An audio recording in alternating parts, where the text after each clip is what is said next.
मुझे याद नहीं है कोई ऐसा वाकया कि इस तरह की दो न्यूक्लियर ताकतों के दरमियान में कॉन्फ्लिक्ट हो और जंग के पहले 2 से 3 घंटों के अंदर ही 5 तैयारे दुश्मन के मार गिराए और उसके बदले में जो हमारी एयरफोर्स है उसको एक रत्ती बराबर भी नुकसान नहीं पहुंचा। तो ये अपने अंदर एक बहुत बड़ा रिकॉर्ड है। हमें ज्वाइन किया है सीनियर तज्जियाकार अहमद हसन अल अरबी साहब ने।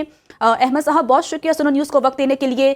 सर, कहिएगा कि जो भारत ने बुज़दिलाना हमला किया है पाकिस्तान पर और पाकिस्तान की सिविलियंस पर किया है, तो आपको लगता है कि जो इतने महंगे राफेल तैयारे भारत ने खरीदे थे और भारत उस पर अकड़ता था, वो सिविलियंस के लिए खरीदे थे कि पाक फौज से ये लड़ ही नहीं सकते?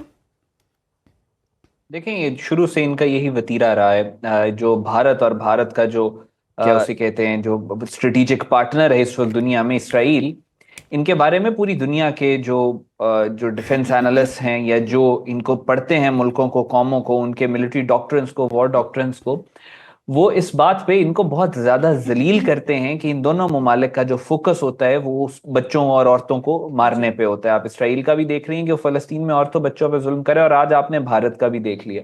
और इससे पहले भी एपीएस का अटैक आपको याद होगा, उसमें हमारे बच्चों को भी भारत ने ही शहीद किया। तो ये हमारा बेसिकली एक कमीना दुश्मन है जो सामने से वार नहीं करता, ये हमेशा पीछे से वार करता है, ये औरतों और बच्चों पे वार करता है। और जहां तक राफेल्स की बात है, मेरा, जहां तक मैंने मिलिट्री हिस्ट्री को पढ़ा है या मैंने चीजों को देखा है, मुझे याद नहीं है कोई ऐसा वाकया कि इस तरह की दो न्यूक्लियर ताकतों के दरमियान में कॉन्फ्लिक्ट हो और जंग के पहले 2 से 3 घंटों के अंदर ही 5 तैयारे दुश्मन के मार गिराए और उसके बदले में जो हमारी एयरफोर्स है उसको एक रत्ती बराबर भी नुकसान नहीं पहुंचा। तो ये अपने अंदर एक बहुत बड़ा रिकॉर्ड है।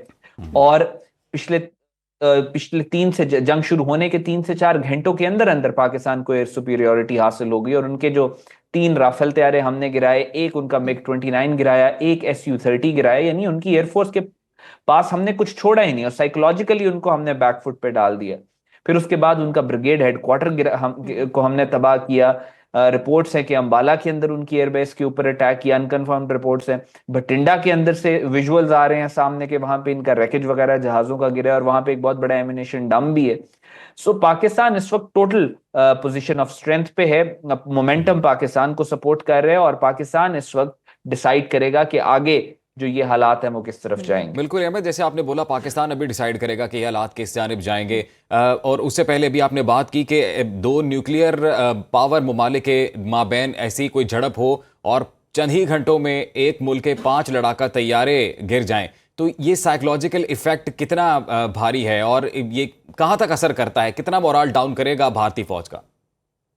देखिए, आप देख रहे हैं भारतीय फौज का मोराल कितना डाउन है। आप देख रहे हैं कि उनके वो, आप उनका मीडिया उठा के देखें, वो जो चीखते रहते थे उनके वो अर्नब गोस्वामी टाइप वो लोग, आप उनकी आवाजें देखें, उनकी आवाजें लिटरली नहीं निकल रही।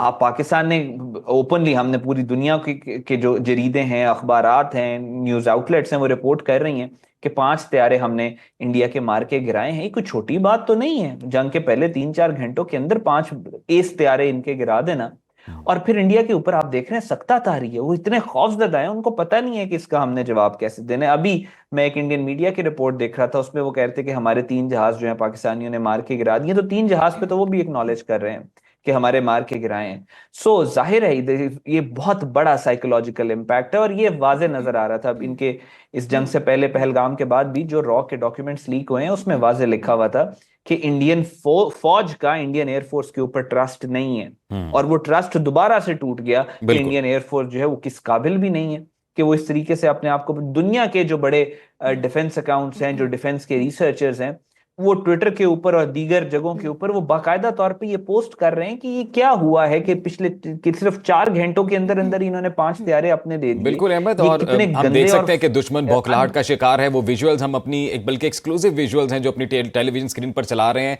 जिसमें भारतीय चौकी जो है उसमें सफ़ेद झंडा लहराया जा रहा है, सरेंडर किया जा रहा है दुश्मन की जानिब से। ये कहिएगा, जैसा आपने अभी बोला कि ये अब सूरत हाल किस जानिब जाएगी, अब ये पाकिस्तान डिसाइड करेगा, तो अब आपको क्या लगता है कि भारत की जानिब से जो हरकत की गई है, फिर पाकिस्तान ने उसका जो जवाब दिया, तो वी आर इवन नाउ, या कि अभी मजीद और कुछ करना बाकी है? नहीं, देखें, अभी तो ऑन गोइंग सिचुएशन है ना। अभी तो रात के अंदर जो हुआ है वो सारा कुछ हुआ। अभी तो जो हमने तबाही इंडिया के अंदर जाके की है उसकी रिपोर्ट्स ही पब्लिक नहीं हुई, तो अभी it's an on going situation. आमतौर पे ये होता है कि जब इस तरीके से मोमेंटम किसी मुल्क को बहुत ज्यादा मिल जाए तो वो फिर हालात को देख के ज्यादातर ये देखा गया है कि वो मजीद थोड़ा एस्केलेट करते हैं ताकि एक प्रॉपर डी एस्केलेशन हो सके। इसको कहते हैं एस्केलेट टू डी एस्केलेट। सही। यानी अगर आपके पास मोमेंटम है और एक मुल्क है जिसने आपके खिलाफ एग्रेशन किया, आपने उस एग्रेशन को काउंटर किया, अब आपके पास मोमेंटम है, आप विनिंग पोजीशन पे हैं, आप पोजीशन ऑफ स्ट्रेंथ पे हैं, तो आप तसल्ली से उस मुल्क की जो कमांड एंड कंट्रोल होता है, जो उस मुल्क का जो डिफेंस, जो उनकी एयर बेसेस होती हैं जहां से उन्होंने आपके ऊपर हमले करने हो, जो लॉन्च पैड्स होते हैं, आप तसल्ली से उसको तबाह करते हैं ताकि अगले 5-10 साल आपको फिर सुकून रहे। इसको कहते हैं एस्केलेट टू डी एस्केलेट। लेकिन अभी पाकिस्तान की और इंडिया की जो सिचुएशन अनफोल्ड कर रही है, तो आगे आने वाले चंद घंटों में पता चलेगा कि किस तरफ चीजें जा रही हैं। लेकिन one thing is for sure, जैसा कि DGISPR ने ये जंग शुरू होने से पहले कहा था कि जंग आप लोग शुरू करेंगे, लेकिन उसका फेट जो है वो पाकिस्तानी फौज डिसाइड करेगी, पाकिस्तान की फौज की तलवारें उसका फैसला करेंगी। इस वक्त इंडिया की एयरफोर्स और इंडिया की आर्मी पाकिस्तान की अफवाज और पाकिस्तान की एयरफोर्स के रहमो करम के ऊपर है, अल्लाह के फजल से। अच्छा अहमद साहब बताइएगा कि अगर हम इंटरनेशनल कम्युनिटी की बात करें कि भारत इतनी बौखलाहट का शिकार हो चुका है कि अरब दुनिया से कशीदगी कम करने के लिए राबते शुरू कर दिए गए हैं। इससे पहले हमने देखा कि अमरीकी सदर का भी बयान सामने आया, उन्होंने भारत के इस इकदाम को शेमफुल करार दे दिया। तो आलमी मीडिया के हवाले से क्या कहेंगे कि पाकिस्तान सिफारती जंग भी भारत से जीत गया? देखिए, सिफारती जंग आप उसी सूरत में जीतते हैं जब आपका मिलिट्री रिजॉल्व बहुत स्ट्रांग होता है, और पाकिस्तान का बहुत पावरफुल मिलिट्री रिजॉल्व था।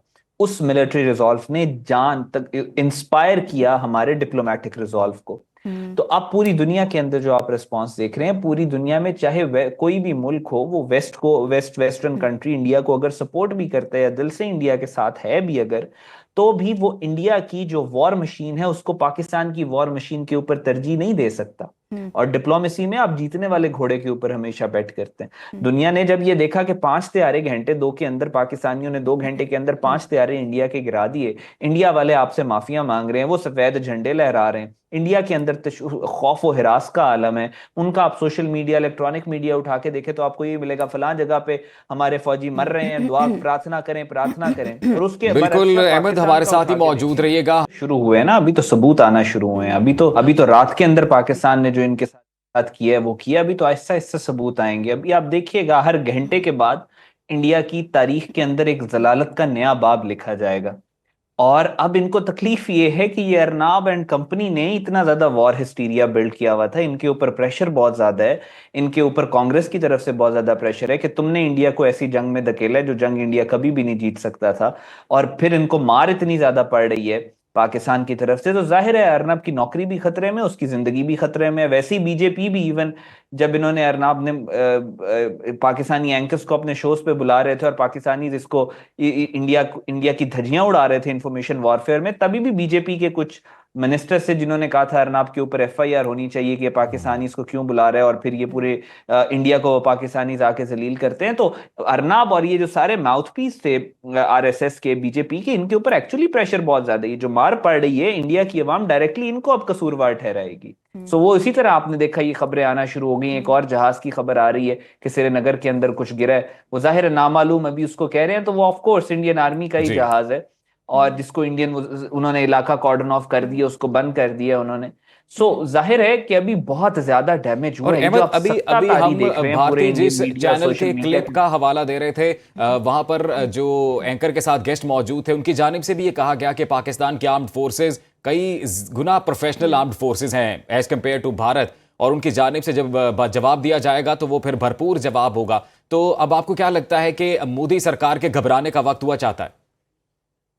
मोदी सरकार के घबराने का वक्त काफी दिनों से शुरू हो गया था, जब पाकिस्तानी आर्मी ने अपना रिजॉल्व दिखाया था ना। ये तो फॉल्स फ्लैग करवा के समझ रहे थे चढ़ दौड़ेंगे, पूरी दुनिया हमें सपोर्ट करेगी, लेकिन जो रिजॉल्व पाकिस्तान आर्मी की तरफ से आया, पाकिस्तान की लीडरशिप की तरफ से आया, वो उसको एक्सपेक्ट ही नहीं कर रहे थे। तो उसी वक्त आपने देखा था मोदी बिल्कुल गायब हो गया था सीन से, इतना खौफजदा था कि कांग्रेस जो थी उसने एक ट्रेंड बनाया था जिसमें मोदी का कटा हुआ सर था और ऊपर लिखा हुआ था मोदी गायब। सो अभी उसके घबराने का वक्त तो वहीं से शुरू हो गया था। अब इस कंडीशन में वो आ गया था कि अगर वो पाकिस्तान पे हमला करता तो भी उसने जलील होना था, अगर वो हमला ना करता तो उसके खिलाफ जो है बगावत हो चुकी थी। सुब्रमण्यम स्वामी वगैरह ने बीजेपी के अंदर कू कर दिया था मोदी के खिलाफ, तो उसने रास्ता चुना पाकिस्तान के ऊपर हमला करके जलील होने का। अब वो पाकिस्तान पे हमला उसने कर दिया, वो मजीद जलील होता चला जाएगा। बिल्कुल मोदी घबरा रहा नहीं, घबरा चुका है। अच्छा अहमद, मैं आपकी तरफ आऊंगी। राफेल तैयारों पर भारत बड़ा अकड़ता था, तो इस हवाले से उनका मजाक भी उड़ाया जा रहा है कि क्या राफेल तैयारों में मसला था या फिर जो भारत के पायलट्स हैं वही अनाड़ी हैं? इस पर क्या कमेंट करेंगे आप? देखें, जब फ्रांस ने इनको मशीनरी दी थी, ये राफेल तैयारे दिए थे, तो एक्चुअली जो फ्रेंच जो डिफेंस थिंकर्स थे वो एंग्शियस थे, उनको एंजाइटी थी इस बात पे कि वो अपने इतने एस तैयारा जो है, फाइटर जेट है, उसका जो फेट है, उसकी तकदीर है, वो इंडियन एयरफोर्स के पायलट्स के हाथों में दे रहे हैं, और वो भी इंडियन एयरफोर्स के पायलट्स जिनका मुकाबला फिर पाकिस्तान की एयरफोर्स के साथ है।